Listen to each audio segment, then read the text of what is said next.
Hi guys, for Lab 30 you're going to be cooking copper carbonate dibasic. It's green now, but when you're done it's going to look like coffee grounds.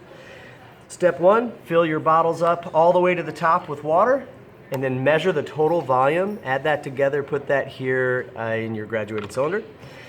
Then you want to make sure they're really topped off. They've got a bulb of water at the top, and take your watch glass, smush the top of your bottle, flip the bottle over, and you shouldn't have any air bubbles in here at all. Do that with this one as well. And light your Bunsen burner. Use that diffuser tip to cook the copper carbonate dibasic and keep the Bunsen flame away from the rubber clamp. For obvious reasons, come on. The copper carbonate dibasic should be down here, at least 1.5 inches away from the rubber clamp, so you don't melt the clamp. All right, as soon as you start cooking the copper carbonate dibasic, you're gonna put the hose underneath the bottle, and don't pinch the hose down here. If you put the bottle, rest it on the hose and pinch it, pressure will build up inside of the test tube and blow the stopper out.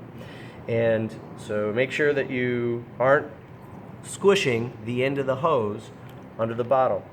This bottle's gonna fill up completely with gas, and you're gonna know that because you're watching it, but also if any gas sneaks up around the outside of the bottle, then pinch the hose, pull that guy out, set it aside, and start filling this one.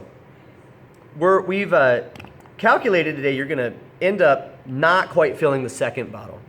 So maybe you'll get to this point, and then you gotta reverse the process with that bottle, with the watch glass, put it on underneath it, flip it, and then check it out. You've got 2 bottles, and you know the volume of both bottles, and you know the volume of that water there.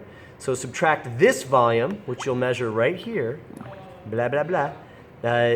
Subtract that volume from the total volume of your 2 bottles, and you'll have the volume of the gas that you made. That seems pretty straightforward, except for this important, dangerous thing that could happen. If you stop cooking the test tube and put your Bunsen burner to the side, the gas in here is gonna cool, contract, pressure inside is gonna go down, and the pressure out here in the atmosphere is gonna push that water in through the hose, and it'll shatter your test tube. It'll be really bad. You'll have mud and broken glass everywhere. And so write this down, #1 safety rule. Safety is #1 priority. If you pull the hose out, if you stop heating, pull the hose out of the water, or pinch the hose. I'll say it again. If you stop heating, pull the hose out of the water, or pinch the hose. Otherwise, you're gonna get some backflow here and an explosion. When you guys are all done, this guy here is gonna be all coffee colored when you're all done. And I want you to bring it over to this station and dump it out in here.